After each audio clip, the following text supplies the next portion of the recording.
era de las dictaduras militares y las irrupciones violentas contra regímenes democráticos en América Latina pasó. Pero si por un lado se cierra la posibilidad del golpe de Estado militar, por el otro, los procesos de cambio estructural que viven países como Ecuador, Argentina, Bolivia y Venezuela son considerados todavía una amenaza para los intereses geopolíticos de los Estados Unidos, que no ha renunciado a su vocación imperialista. En Ecuador, como en otros varios países de la región, la derecha se dedica ahora a pensar, planificar, organizar y llevar a cabo la estrategia del golpe blando. Uno de los elementos fundamentales de esta nueva ideología encabezada por Sharp es la protesta no violenta, la movilización no violenta, la no violencia como mecanismo fundamental, que es lo que le da la característica precisamente de intentos de desestabilización blandos y no duros. Duros significaría el uso de la fuerza, fundamentalmente el uso de la fuerza militar. Hay una estrategia, digamos la estrategia del golpe blando. Hay un señor Sharp, que si usted lo busca en internet va a tener todos los pasos del golpe, de cómo se da un golpe blando, es decir, un golpe sin intervención militar, pero que haga caer al gobierno por movilización popular, desgaste, ataques, toda clase de, diríamos, carteles en las redes sociales, no sé, tu uso de internet. No es nada raro después de los sucesos del Paraguay, de los sucesos de Honduras y por supuesto de los propios sucesos ocurridos en Venezuela en el 2001 y en el Ecuador con el 30S. Así que no es una sombra traída de los cabellos, sino una neblina que efectivamente pesa sobre los procesos latinoamericanos. Este concepto fue introducido por el estadounidense Gene Sharp. Para conseguir este golpe de Estado, él propone 5 etapas: ablandamiento, deslegitimación, calentamiento de la calle, combinación de diversas formas de lucha y fractura institucional. Un mínimo análisis de lo que sucede en Ecuador revela cómo esa estrategia ya está en marcha y cómo los medios de comunicación privados la viabilizan. Con un bloque de asambleístas de mayoría que propone tonterías.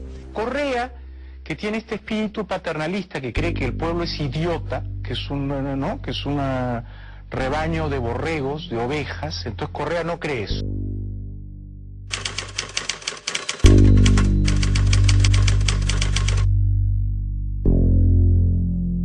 Diario El Universo se sumó una infografía con las supuestas alertas internacionales. Se está dando son intentos reiterados de los distintos sectores de oposición para generar unas predisposiciones, digamos, negativas, para generar lo que Noel Neumann llama el clima de opinión desfavorable a la acción gubernamental, ¿no es cierto? Esto evidentemente es muy difícil de hacer, pero no cuando se cuenta con el favor del sistema de medios privados. Un comunicado de la Cancillería alemana alerta el grave riesgo que corren sus viajeros si visitan el Ecuador. El Ecuador ha caído muy bajo. La delincuencia, el narcotráfico, el crimen organizado se han tomado nuestro país. Su discurso posiciona al gobierno como el que menos inversión extranjera ha tenido. Ecuador es el penúltimo país de América Latina en recibir inversión extranjera, según el más reciente informe de la Comisión Económica para América Latina y el Caribe, CEPAL. Dicen que Correa desaparecerá la dolarización. Dicen que hay liquidez en Ecuador. Dicen que Ecuador triangula con Irán y que se expone a un eventual bloqueo por un supuesto apoyo a lo que ellos llaman terrorismo. De que algo no está funcionando bien cuando los medios de comunicación, por ejemplo, están permanentemente dejando de lado la información sobre temas de interés público, están invisibilizando de manera periódica y permanente acciones que la ciudadanía debe conocer y que muchas de ellas son gestionadas desde el aparato estatal o desde el sector público. El discurso de los medios mercantiles olvida las colocaciones directas que han hecho Rusia, China, Brasil, entre otros países. O sea, si no es de Estados Unidos o el FMI, el financiamiento para ellos no cuenta. Orgullosos de estar participando en la construcción de la patria nueva. Esta es la patria nueva, compañeros. envuelven argumentos simples en un lenguaje complejo y alertan a la ciudadanía con titulares escandalosos. Hoy hay expertos que están diciendo que hay que hacer, cómo hacer que la gente se enoje, expertos en producir descontento, ¿no? Artificiosamente, permanentemente, hábilmente, utilizando lo que León Gieco, aquel gran cantante argentino, llaman esa pobre inocencia de la gente, digamos, ¿no? La gente que, bueno, ve los periódicos, ve la televisión y cree en eso. Acusan al presidente Rafael Correa de ser fascista y totalitario.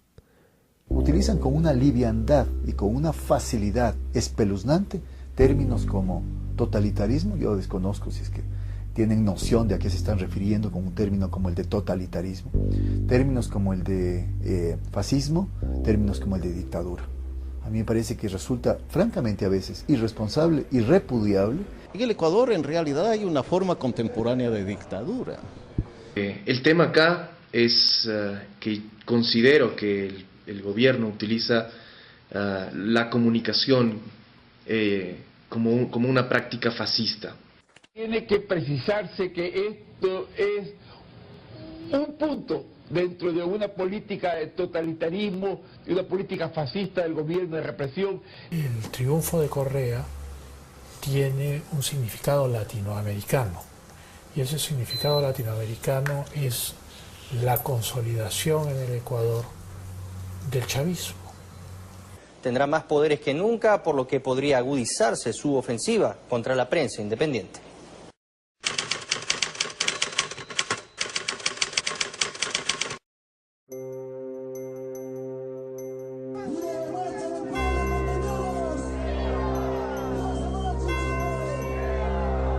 La movilización opositora ha sido escueta, pero ha existido.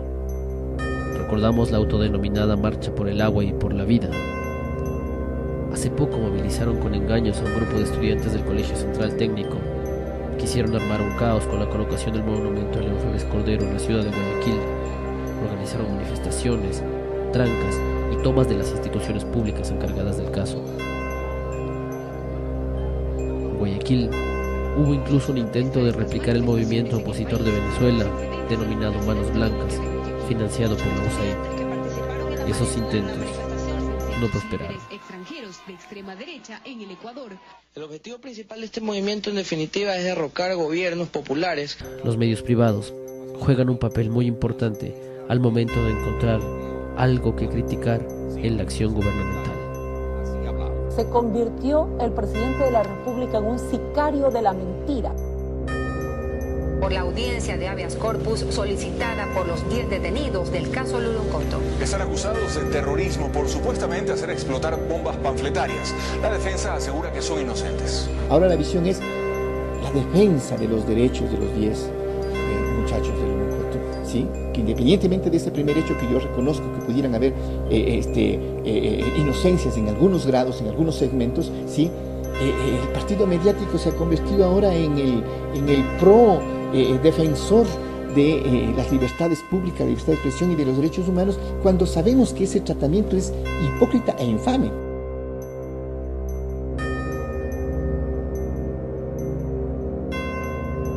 En tanto que en el gobierno de León Febres Cordero, cuando se asesinó, torturó y desapareció a cientos de jóvenes ecuatorianos, legitimaron la acción represiva del terrorismo de Estado bajo el pretexto de defensa de la democracia.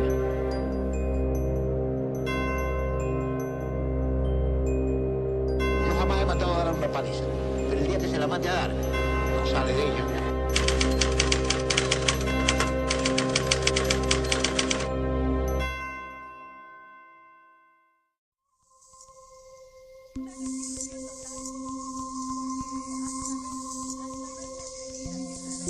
Las operaciones de guerra psicológica también se desarrollan en Ecuador.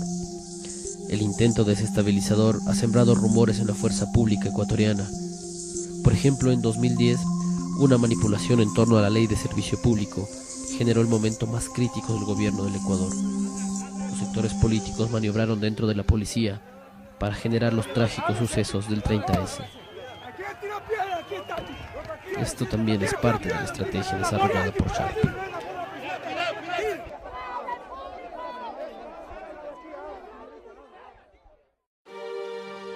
estos días, el ministro del Interior del Ecuador, José Serrano, salió al frente para mostrar una conspiración que se gestaba con la circulación en los cuarteles policiales y militares de un documento apócrifo en el que, entre otras falsedades, se menciona una supuesta unificación de los seguros sociales de las Fuerzas Armadas y la policía. Queremos señalar categóricamente que este documento que han difundido los conspiradores de siempre como supuesta propuesta legal o anteproyecto de ley no existe. Hay que hablar de Fuerzas Armadas como hay que hablar de muchos otros temas en el país. El problema es cuando esto se convierte ya en un tema que va mucho más allá de lo razonable, cuando efectivamente primero se alarga de manera curiosa, inusitada, en la agenda informativa de los medios, cuando hay una suerte de frente común de los medios para visibilizar y focalizarse en este problema, cuando los niveles de especulación rebasan lo razonable.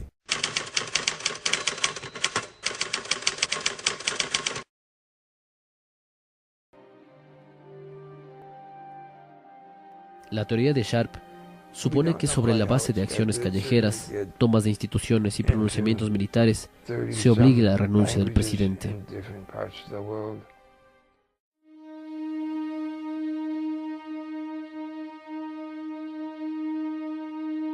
Los gobiernos con discurso antiimperialista han generado una serie de epítetos que es fácil encontrar en periodistas y pseudoanalistas del Ecuador y el continente. Ecuatorianos, abramos los ojos. Rafael Correa miente otra vez al país. Utiliza el poder de la presidencia de la República para entablar juicios, presionar a los jueces y enriquecerse. Pero mientras la mayoría de países ha recibido grandes proporciones de estos capitales, el Ecuador es el penúltimo país de Sudamérica al cual el dinero extranjero quiere llegar. Nosotros reclamamos únicamente esa misma libertad, que jamás el Ecuador llegue a tener un silencio. Yo, para canales del Estado no hablo. ¿De qué canal eres? Del Ciudadano Catalina Llanes. No te puedo dar, discúlpame. No, Gustavo, todo mi aprecio para ti, pero no hablo para canales del Estado. Aún así, con todos los insultos que pueden producir a diario, los medios de comunicación privados posicionan discursos como el de defensa de la libertad de expresión, pretendiendo librar una batalla contra el gobierno que supuestamente intenta silenciarlos. Está amenazada la libertad de expresión, no de nosotros, de los ecuatorianos. Aquí se va a instalar una forma de gobierno terrible, y permíteme que gocee la mesa de visión. Me atrevería a decir que es la ley que más restringe la libertad de prensa de las que nosotros conocemos, incluso más que algunas leyes que han sido aprobadas en Venezuela. Este momento en la estrategia del golpe de Estado consiste en manipular prejuicios anticomunistas, o en el caso del Ecuador, prejuicios antipopulistas. Han impulsado campañas publicitarias ante una supuesta ausencia de libertad de expresión. Todos en contra, y son más de 130 editoriales. Los artículos de opinión han tenido el mismo tratamiento. Ningún articulista de los llamados medios independientes ha escrito unas cuantas líneas favorables a la posición del gobierno. Todos lo han hecho en contra de la consulta. Y son 488 artículos de opinión. Creo que el mejor antídoto contra esto, la posibilidad de que pudieran existir este tipo de golpes llamados blandos en países de América Latina donde se están produciendo procesos de cambio profundo y de afectación a las élites económicas y políticas, es precisamente la respuesta de la ciudadanía y de la organización social. Los golpes de Estado blandos ya han tenido éxito en el continente. Basta ver lo sucedido en Paraguay con el presidente Fernando Lugo o en Honduras con Manuel Zelaya. Para la agencia de noticias Andes, Santiago Aguilar Morán.